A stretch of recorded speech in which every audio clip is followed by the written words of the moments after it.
Hello students, Atul Pandey classes for general science में आप सभी का स्वागत है। बच्चों, हम लोग आज यूनिफॉर्म सर्कुलर मोशन के बारे में पढ़ेंगे। यूनिफॉर्म सर्कुलर मोशन क्या होता है? ठीक, यूनिफॉर्म सर्कुलर मोशन करते समय उसकी वेलोसिटी कैसे फाइंड की जाएगी, यूनिफॉर्म सर्कुलर मोशन के दौरान कौन कौन से फोर्स सर्कुलर मोशन के दौरान ऑब्जेक्ट पे अप्लाई होते हैं, ऐसी चीजों की जानकारी इस क्लास के माध्यम से हम आपको देते हैं। तो हमारे साथ जुड़िए, क्लास को तैयार करिए, नोट्स प्रिपेयर करिए। चलिए करते हैं यूनिफॉर्म सर्कुलर मोशन। क्या होता है यूनिफॉर्म सर्कुलर मोशन? तो कहा गया कि जब कोई भी ऑब्जेक्ट किसी सर्कुलर पाथ पर यूनिफॉर्म स्पीड के साथ मूव करेगी, जब कोई ऑब्जेक्ट किसी सर्कुलर पाथ पे यूनिफॉर्म स्पीड के साथ क्या करेगी, मूव करेगी। क्या लिखा गया डेफिनेशन कि if N object move in A circular path, if N object move in A circular path with uniform speed, it's motion is called uniform circular motion. उसका मोशन क्या कहलाएगा? यूनिफॉर्म सर्कुलर मोशन कहलाएगा। उसका motion क्या कहलाएगा? Uniform circular motion कहलाएगा। ठीक है, ये कहा जाता है। ठीक, तो जब कोई भी ऑब्जेक्ट सर्कुलर मोशन करेगा सर्कुलर पाथ पे, तो सर्कुलर पाथ का रेडियस होगा, सर्कुलर पाथ का क्या होगा? रेडियस होगा, सर्किल का सेंटर होगा। ठीक है, सर्किल का एक सेंटर होगा। ठीक, तो यूनिफॉर्म मोशन के दौरान जब बॉडी यूनिफॉर्म मोशन में होती है तो ईच एंड एवरी पॉइंट पे उस ऑब्जेक्ट का डायरेक्शन टेंजेंशियली चेंज होता रहता है। इस चीज को ध्यान दीजिए कि ईच एंड एवरी पॉइंट पे ऑब्जेक्ट का डायरेक्शन क्या होता है? टेंजेंशियली चेंज होता रहता है। मींस टेंजेंशियली चेंज होने का मतलब क्या? 90 डिग्री पे उस ऑब्जेक्ट का डायरेक्शन चेंज होगा। जो ऑब्जेक्ट इस पाथ पे सर्कुलर पाथ पे क्या करती है? ट्रेवल करती है। ठीक है, स्पीड तो सेम होगा, स्पीड क्या होगा? सेम होगा, लेकिन उसका डायरेक्शन क्या होता है? चेंज होता रहता है। तो डायरेक्शन चेंज होने के कारण यूनिफॉर्म सर्कुलर मोशन को क्या कहा जाता है? Accelerated motion. ठीक है, इसको क्या कहा जाता है? Accelerated motion. It is also called accelerated motion. It is also called accelerated motion. क्या कहलाएगा? एक्सेलरेटेड मोशन कहलाता है। ठीक, एक्सेलरेटेड मोशन कहलाने का रीजन बताइए, क्यों एक्सेलरेटेड मोशन कहलाया? क्योंकि सर्कुलर पाथ पे object change their direction each and every point tangentially. Circular path पे ऑब्जेक्ट अपना पोजीशन टेंजेंशियली क्या करता है? चेंज कर देता है। ठीक, चलिए, तो जब कोई ऑब्जेक्ट सर्कुलर पाथ पे मूव करेगा तो सर्कुलर पाथ पे मूव करने पर उसके द्वारा जो डिस्टेंस ट्रेवल होगा वो किसके इक्वल होगा?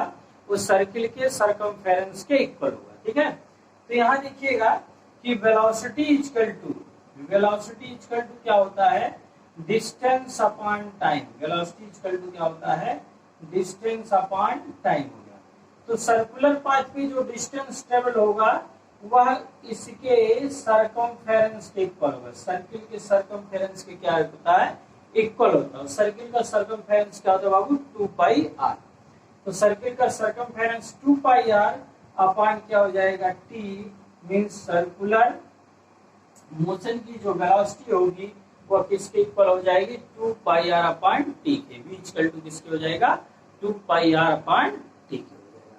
ठीक, r means radius of circular path, pi की वैल्यू 22/7 या फिर 3.14, और टाइम गिवन रहेगा कि कितने समय तक वह सर्कुलर पाथ पे रोटेट कर रहा है। तो यदि यूनिफॉर्म सर्कुलर मोशन की बात करें तो इसके एग्जांपल में क्या है कि earth revolve around the sun, earth revolve around sun, sun के चारों तरफ जो चक्कर लग रहा है अर्थ के द्वारा वो क्या है? यूनिफॉर्म सर्कुलर मोशन है। Moon revolve around the earth, moon revolve around earth moon जो है अर्थ के अराउंड में रिवॉल्व करता है, वो भी क्या है, सर्कुलर मोशन। ऐसे और भी जो आर्टिफिशियल सैटेलाइट होते हैं, वो आर्टिफिशियल सैटेलाइट किसी न किसी सैटेलाइट या किसी न किसी के अराउंड में, किसी ऑब्जेक्ट के अराउंड में, सेलेस्टियल बॉडीज के अराउंड में क्या करते हैं, यूनिफॉर्म सर्कुलर मोशन करते हैं। तो उनको वेव का मोशन क्या कहलाता है, यूनिफॉर्म सर्कुलर मोशन। ठीक, तो ये बात हो गई कि यूनिफॉर्म सर्कुलर मोशन है क्या। Uniform circular motion accelerated motion कहलाया। यूनिफॉर्म सर्कुलर मोशन में वेलोसिटी 2πr/t के हो गई और एग्जांपल बता दिया गया।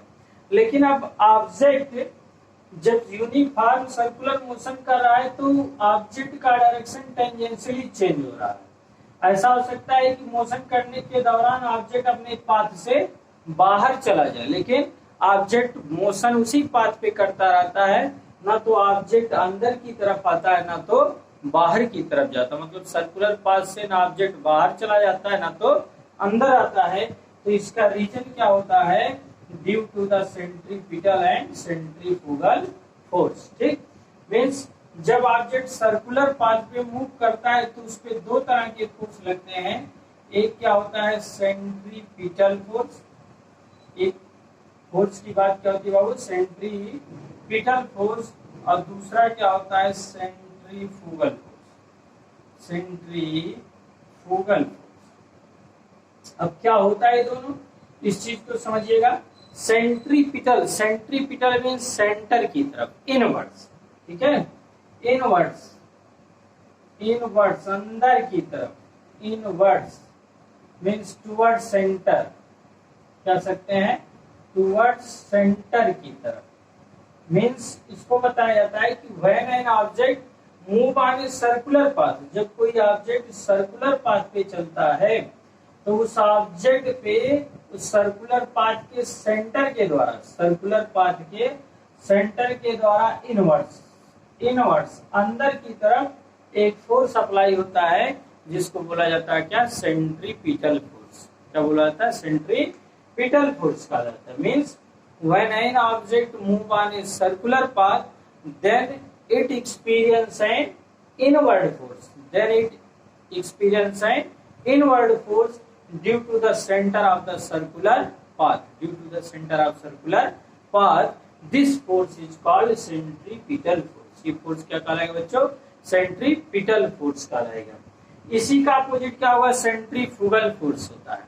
मीन्स जब ऑब्जेक्ट सर्कुलर पाथ पे मूव करता है तो आउटवर्ड्स, बाहर की तरफ, आउटवर्ड्स बाहर की तरफ, आउटवर्ड्स बाहर की तरफ, from centre of circle, from centre of circular path, from centre of circular path, circular path के सेंटर से बाहर की तरफ फोर्स लगता है जिसको बोला जाता है सेंट्रीफ्यूगल फोर्स कहा जाता है। तो ये कहा गया centrifugal force when an object move on a circular path, when an object move on a circular path then it experience an outward force from the center of circle। तो object बाहर की तरफ एक फोर्स महसूस करता है जो कि सेंटर ऑफ सर्कुलर पाथ के द्वारा ऑब्जेक्ट पे एक्सर्ट किया जाता है, जिस फोर्स को क्या कहा जाता है, centrifugal force. Means force is called centrifugal force कहा जाता है। तो इन्हीं दोनों फोर्स, इन दोनों फोर्स की वैल्यू सेंट्रीपिटल और सेंट्रीफ्यूगल फोर्स की जो वैल्यू होती है वह इक्वल होती है। सेंट्रीपिटल और सेंट्रीफ्यूगल फोर्स की वैल्यू क्या होती है, इक्वल होती है, बट डायरेक्शन दोनों का क्या होता है, अपोजिट होता है। एक का डायरेक्शन इनवर्ड्स है और दूसरे का डायरेक्शन क्या है, आउटवर्ड्स है। और इस सेंट्रीपिटल या सेंट्रीफ्यूगल फोर्स की वैल्यू किसके इक्वल होती है, mv² r की इक्वल होती है। किसके इक्वल होती है, mv² r की इक्वल होती है। ठीक, चाहे सेंट्रीफ्यूगल फोर्स कैलकुलेट करना हो या फिर सेंट्रीपिटल फोर्स कैलकुलेट करना बाबू, तो उसके लिए फार्मूला mv² r।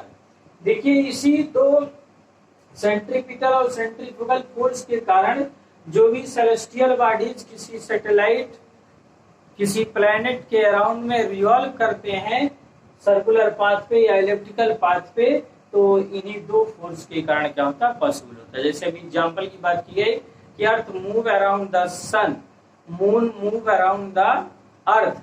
तो उसका रीजन क्या है, दोनों सर्कुलर पाथ पे चलते हैं, तो due to the centripetal and centrifugal force. यदि ये फोर्स अप्लाई नहीं होंगे तो ऐसा हो सकता है कि मोशन के दौरान अपने पाथ से बाहर चले जाए या फिर अंदर की तरफ आ जाए। ठीक है, तो ये रीजन होता है किसी ऑब्जेक्ट के सर्कुलर पाथ पे मोशन करने का, due to centripetal and centrifugal force which both are equal but applied in opposite direction में अप्लाइड। क्लियर? तो आगे क्वेश्चन में तो ये था क्या, यूनिफॉर्म सर्कुलर मोशन। और यूनिफॉर्म सर्कुलर मोशन क्यों होता है, उसके लिए रिस्पॉन्सिबल दो फोर्सेस हो गए, सेंट्रीपिटल एंड सेंट्रीफ्यूगल फोर्स। तो बच्चों उम्मीद कि आपको क्लास पसंद आई है, तो लाइक कर दीजिए, शेयर कर दीजिए, चैनल को सब्सक्राइब कर दीजिए। चैनल सब्सक्राइब करने में कोई हिचक न करिए, निःशुल्क आपको सेवा दी जा रही है, हमारे द्वारा एक कड़ी मेहनत की जा रही है, समझिए। तो उस मेहनत का एक प्रतिरूप, एक फल हमें सब्सक्रिप्शन के रूप में दीजिए, और भी अपने साथियों को हमारे साथ जोड़ने का प्रयास करिए।